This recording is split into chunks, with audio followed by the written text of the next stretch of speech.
After finding out about the Court of Owls last season and finding out his family, how are we going to see that affect moving forward in the season? Are we going to see that come into play more, or is it not going on the background? Well, I think it's informed how he feels about things. It's not so much playing out on the screen in terms of actual pieces of action, because we've sort of seemingly close-ended that. However, we effectively haven't. The presence of Raish, who is kind of behind the Court of Owls on a deeper level. Raish is very much in season 4, so we'll be dealing with the practical sort of implications of that. But in terms of the emotional stuff, I think Jim more fully understanding who his father really was, who his uncle really was, and his relationship to them further deepens and makes more complex his relationship to justice in Gotham, how that's achieved, how that's maintained, and law and order. So why can Jim never make it work with a woman? Well, Jim can't make it work with a woman for the same reason that no one can make it work with anyone in a relationship in Gotham, which is that we're telling a story of true sort of tragedy, of darkness and sort of moral depravity all around us. But Jim will seek out new relationships, and we'll explore those in season 4. Inspired just as hard as the rest of them? Maybe not virus hard, but yeah, there's levels. I think that one of the delicate balances of the show is it is a dark world. It's the world of Batman in terms of its tone, but we do want to keep some hope alive, some glimmer of much humanity in that.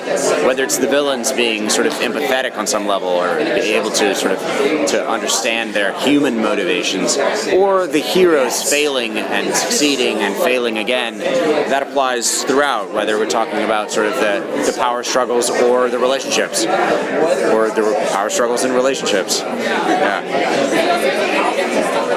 With Penguin, and it's sort of like a cat and mouse that they dance around each other. Right. Maybe Penguin enjoys the game a little bit more than Jim does, but what is your take on Jim's feelings towards this whole dynamic? He doesn't exactly try to make you just take him out and what's going on between their minds. Yeah. I think Jim, particularly at this point in the series, much more fully understands his limitations and what he's capable of doing and what he's not. And whereas he would have just charged straight at Oswald initially and tried to crush him, particularly when Oswald was much weaker, now that's not really an opportunity, or that's not really a viable option.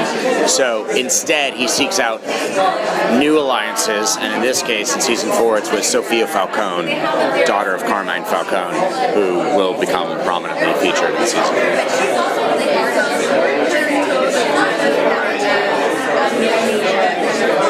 As far as what? Right.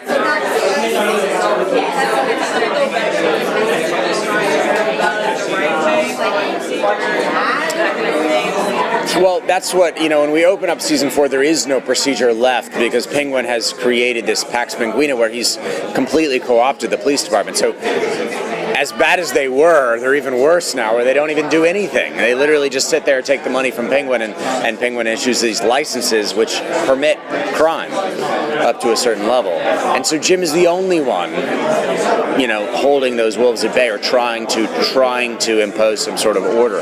But because he's so helpless, he'll have to seek out these new alliances. So he's never going to return to the wet behind the ears Boy Scout kind of, version, if he ever was, in season 1, because he's learned too much, he knows too much, and the city's fallen too far for that to be a realistic option. But as a hero, he will always try to do what is right, even if, as he learns how to do that, is to do worse, if that makes sense.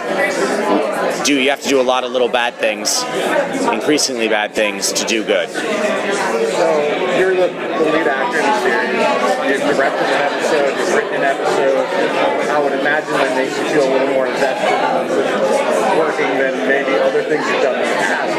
How would you compare your experience working in an environment where you get to contribute this much as opposed to maybe some of the other things you've done in the past that aren't? Well, I'm always invested, deeply invested as an actor, and now I have the opportunity, thanks to the producers and their generosity to direct and to write, as you said, and that does. I mean, I'm invested regardless, but it changes the. Yeah, I understand what you're saying. It changes the experience in good ways and makes it even more fully rounded. And now that I've been on all sides of the show, from the writer's room where we initially conceive collectively the storylines for the season, to shooting the show, which I've been doing for a long time, prepping, shooting it, to filming it and being a director and going all throughout prep, production, and post, you see it as a fully rounded thing, which in all its glory and all of its non-glory, it's like there's probably 3 things you don't want to see made, right? Like politics, sausage, and network television, but or television of any kind. But I've learned an enormous amount, and I'm very grateful for that. And I couldn't ask to work with better people. For writing and directing more? Yeah, I mean, there's a practical limitation as to how much I can do it based off, the fact that I'm the lead actor too. But I'm hopeful to write 1 a year and direct 1 a year at a minimum moving forward. And if they let me do that, I'm happy. Very cool.